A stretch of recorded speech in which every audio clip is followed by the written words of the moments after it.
સત્ય અસત્યના ભેદ સમજવા. આજે આપણે અસત્યને સત્ય સમજીને બેઠા છીએ. વાસ્તવિક ભ્રમ છે. હા, ભ્રમ છે. સત્ય સત્ય જ હોય, એમાં જરા પણ ફેરફાર થાય નહીં. એટલે સત્ય હંમેશ માટે જાજુ હોતો નથી. સત્ય આટલું જ છે, આટલું જ સમજો. ભક્તિ એટલે શું? ભક્તિ એટલે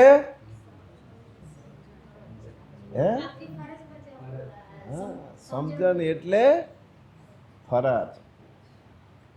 ભક્તિ એટલે જ્યાંથી જીવ જ્યાંથી છૂટો પડ્યો છે તેમાં પાછો ફરી જવાનો. ભક્તિનો અર્થ શું? જ્યાંથી આવ્યા છીએ તેમાં પાછું ભળી જવાનું. તો કેવી રીતે ભળી શકીએ? આચરણ થકી. આચરણ કેવું હોવું જોઈએ? સત્યને આધીન.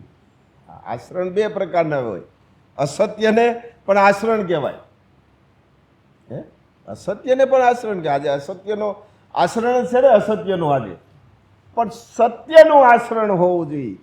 તે આચરણ કેમ ખબર પડે? કર્મરૂપી સત્ય કર્મ, જેમાં ભળી જવાનું છે તે કર્મ. સત્યનું આચરણ હોવું જોઈએ, અસત્યનું આચરણ નહીં. ભ્રમ છે. ભ્રમમાંથી બહાર આવો, વાસ્તવિકતાને સમજો. મારે શું કરવું? અંદરથી થવું જોઈએ. સત્ય હંમેશા અંદરથી હોય અને અસત્ય મુખથી હોય.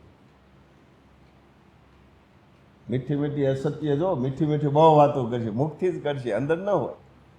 અને સત્ય હોય અંદરથી થોડુંક જ હોય. જોજો, સત્ય વાત થોડીક જ હોય અને અસત્ય લાંબુ લાંબુ લાંબુ લાંબુ લાંબુ એટલું બધું હોય અને એ અસત્ય પ્રભાવિત કરે. અસત્ય એ પ્રભાવિત કરે અને સત્ય પ્રભાવિત ના કરે એ પૂર્ણ દેખાય. એટલે જ્યાંથી આપણે આવ્યા છીએ, જેમાંથી આપણે છૂટા પીડ્યા છીએ તેમાં પાછું આપણે ફળી જવું. આ સત્ય અસત્યનો ભેદ છે. જય મા વિશ્વંભરી. શ્રી મહાપાત્રે કીધું ને કે સત્યનું આચરણ હોવું જોઈએ, સત્ય કર્મનું બેલેન્સ હોવું જોઈએ. શ્રી મહાપાત્રનું એવું બેલેન્સ કે એ મહાશક્તિ, એ વિશ્વવિધાતા, એ સુપ્રીમ પાવર જેણે આ અખિલ બ્રહ્માંડનું સર્જન કર્યું, એ મહામાતા જેણે અણુ અણુ કણ કણથી લઈને તમામ જીવસૃષ્ટિનું સર્જન કર્યું છે, એ વિશ્વવિધાતાને આજે આ પૃથ્વી ઉપર આવવું પડ્યું. શા માટે? પ્રશ્ન થવો જોઈએ. ત્રેતા યુગમાં નહીં, દ્વાપર યુગમાં નહીં, અને આજે આ કપરા કળિયુગમાં જ શા માટે? કારણ કે આવી ગયો ઘોર કળિયુગ, અશાંતિ જોવા મળી ઘર ઘરમાં, ફસાઈ અંધશ્રદ્ધાના અંધકારમાં, ભૂલી ગયો તું માનવતા. મા બાપને મૂકી વૃદ્ધાશ્રમમાં, મા શક્તિને મૂકી મઢ મંદિરમાં, ઓળંગી રેખા મર્યાદાની, છિન્ન ભિન્ન કરી સંસ્કૃતિ. આજ પ્રકૃતિનું ઘોર ખંડન કરી, સરે આમ ફરતો મસ્ત મગનમાં, માતા કીધી ગાયને પણ કરી રસ્તે રઝળતી. આજ બદલાણી વૃત્તિ, સર્જાણી પ્રવૃત્તિ, નથી રહી હવે બચવાની કૃતિ. અધર્મ વધ્યો ખુદની જ ફરજ ભૂલી, કર્મ વિહીન થયો જ્યારે અકર્મમાં, અસ્ત વ્યસ્ત થયું આ સૃષ્ટિનું ચક્ર, નાકામ આવ્યા કોઈ અસ્ત્ર શસ્ત્ર. સૌ દેવી દેવતાઓ વિનવે માને દ્વાર, અધર્મ વધ્યો પધારો માં સ્વયં ધરતી પર આપ. પોકાર સાંભળી માં આવ્યા સ્વયં ધરતી પર, આજ કરવા માનવ કલ્યાણ અને ધર્મ સ્થાપના કાજ. આજે 98% એવી તામસી વૃત્તિ ફેલાણી છે ને, ત્યારે આ મહાશક્તિને, શ્રી મહાપાત્રને ધર્મની સ્થાપના કરવા માટે નિમિત્ત બનાવ્યા છે. આજે માણસ પોતાની પ્રગતિ કરવા માંગે છે, પણ એનો સ્વભાવ એને પ્રગતિ કરતો અટકાવે છે. માણસની પ્રગતિ કરવા માટેનું અવરોધક છે એ માણસનો સ્વભાવ, એની વૃત્તિ. કઈ જગ્યાએ શું બોલવું, કેવું બોલવું, કઈ પરિસ્થિતિમાં, કઈ સંજોગોમાં કેટલું બોલવું એ ખુદને જ ખબર નથી. ક્યારેક એવું બને છે કે અમુક સંજોગોમાં માણસ શું બોલી જાય છે ને એ ખુદને જ ખ્યાલ નથી રહેતો. એટલે જ કહેવાય છે ને કે શબ્દ શબ્દ તું ક્યાં કરે, શબ્દ કો હાથ ન પાવ, એક શબ્દ ઔષધ કરે, એક શબ્દ કરે ઘાવ.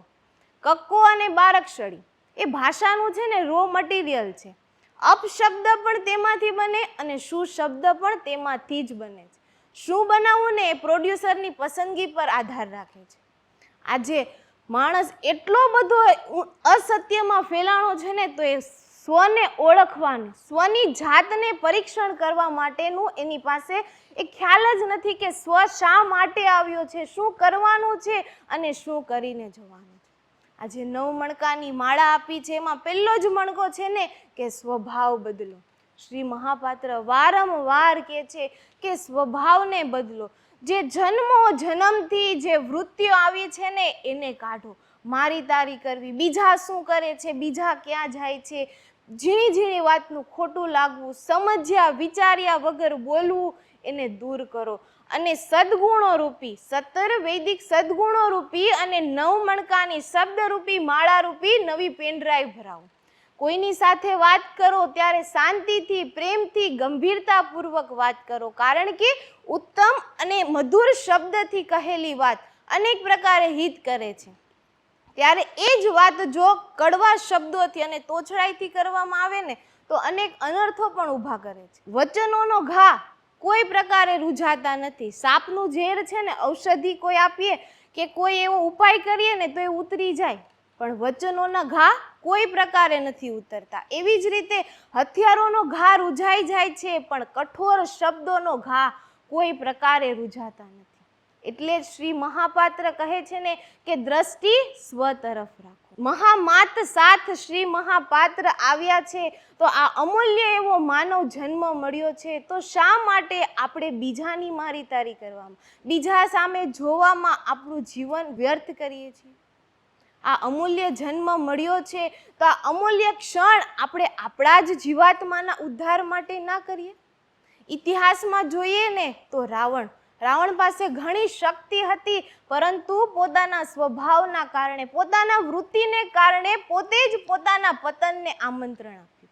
ત્યારબાદ જોઈએ તો કૌરવો પાસે ઘણી સત્તા હતી, સૈન્ય બળ ઘણું બધું હતું, પણ પોતાની જે છળ કપટની જે વૃત્તિ હતી, એનો જે સ્વભાવ હતો ને એ જ સ્વભાવે પોતાના વિનાશને નોતરે છે. સ્વભાવ ન બદલ્યો, જો એને હે સ્વભાવ બદલ્યો નહીં, શું પરિણામ આવ્યું? જો સ્વભાવ બદલ્યો હોત તો ના બદલ્યો. અસત્યને સત્ય માનતા, જો અસત્યને સત્ય માનતા. એ એમ જ કહેતા અસત્ય એની પાસે હતું છતાં એમ કહેતા અમે સત્ય જ છીએ. આજે ઘણા લોકો નથી કહેતા અમે ભાઈ સત્ય જ છીએ, પણ સત્ય નથી, ભ્રમ છે, એ અંધારું છે, સત્ય નથી. એવું તો તમે ઇતિહાસમાં જુઓ, ઘણું બધું આજ છે પોતે સત્ય જ માનતો હોય અસત્ય. સત્ય એટલે બધાને લાગુ પડે. હા, સમાજને, પ્રકૃતિને, હરેક જગ્યાએ છે ને એને એમાં એ મર્જ થતું હોય, એમાં એ ભળતું હોય અને અસત્ય બધેથી દૂર જતું જાય. શબ્દની કિંમત કેવી, નહીં વાયરિંગ, નહીં બેટરી, કાંઈ નહીં, એકાબીજા કાંઈક શબ્દ બોલે એટલે કેવી આમ અસર કેવી થાય. એ કઈ ટેકનોલોજી, કયું કોમ્પ્યુટર, કયો મોબાઈલ. તમે જોજો અમુક એવા શબ્દ બોલશે ને માણસને એમ થાય આમ કરી નાખું, તેમ કરી નાખું, કાપી નાખું, તોડી નાખું. અમુક શબ્દ એવા બોલે ને હાવ શાંત થઈ જાય. કેટલી અસર, એ શું હશે? એ ખરેખર આ સિસ્ટમ કેવી છે વિચાર્યું? આ સિસ્ટમ કેવી? કાંઈ નહીં, કોઈ પણ હોય, ખાલી એક શબ્દમાં સામે વાળા આંખવામાં ફંટી ખાઈ જાય. પણ એથી નહીં શક્ય એવી વસ્તુ છે. તમને વારંવાર કહીએ છીએ, યાદ છે? કોઈ પણ આપણને કહે તો,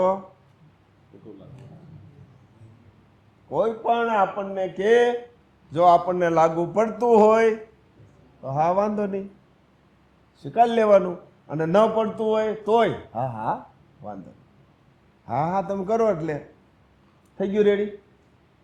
નાનું થઈ જવું પડે, અસર થાય જ નહીં રણછોડ.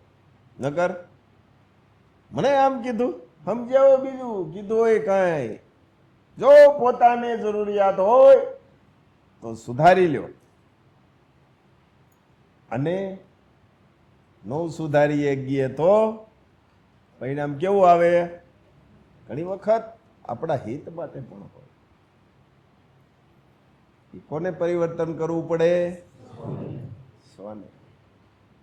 એટલે જ આપણે પહેલો જ આવે સ્વભાવ બદલવો. પોતાની ભૂલ, જેટલી તમારી ભૂલ સ્વીકારતા જાઓ એટલા તમે આગળ જાવશો, સત્ય તરફ જાવશો. અને જેટલી ભૂલ ન સ્વીકારો, તમારો અંદરનો માયલો કહેતો જ હોય ભૂલ છે, છતાં આપણે સ્વીકારતા નથી. સમજી લેવાનું, એ ભ્રમ છે, આપણે આગળ જાય છે, ભ્રમ છે, આપણે નીચે જઈએ છીએ. સ્વીકારો તો જ આ સત્ય, તો જ તમને આ બધું દેખાશે, તો તમારી પ્રગતિ થશે. નહીતર ભ્રમ છે કે હું સત્યમાં સૌ, એ ભ્રમ છે. શ્રી મહાપાત્ર ઘણી વખત કહે છે ને કે ખબર હોય ને એટલું જ બોલો, જરૂર પડે એટલું જ બોલો, મૌન રહો, થોડું બોલો પણ સારું બોલો, પણ આપણી વાણીથી ક્યારેય કોઈને દુખી ના કરો.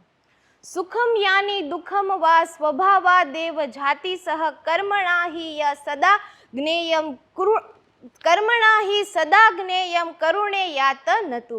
અર્થાત સુખ દુઃખ અને કર્મનું ફળ એ ફક્ત ને ફક્ત માણસના સ્વભાવ ઉપર આધાર કરે છે. જેવો સ્વભાવ કરશું એવું આપણને ફળ મળશે.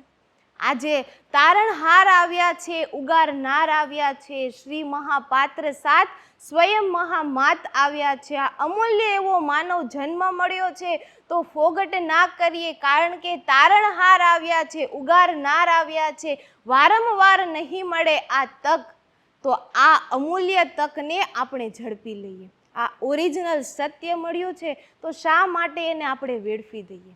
તો હવે આપણે મંથન કરવાનું છે કે ક્યાંક આપણા ભૂલને કારણે, આપણા સ્વભાવને કારણે, આપણી વૃત્તિને કારણે આપણે પણ આપણા પતનને ના નોતરીએ, એનું મંથન હવે આપણે ખુદને કરવાનું છે. જય મા વિશ્વંભરી. એટલે મુખથી જે બોલીએ છીએ તે સત્ય હોતું નથી, અંદરથી જે હોય તે સત્ય, અને તે સત્ય ત્યાં સ્વીકારાય છે, તે સત્ય ત્યાં લખાય છે.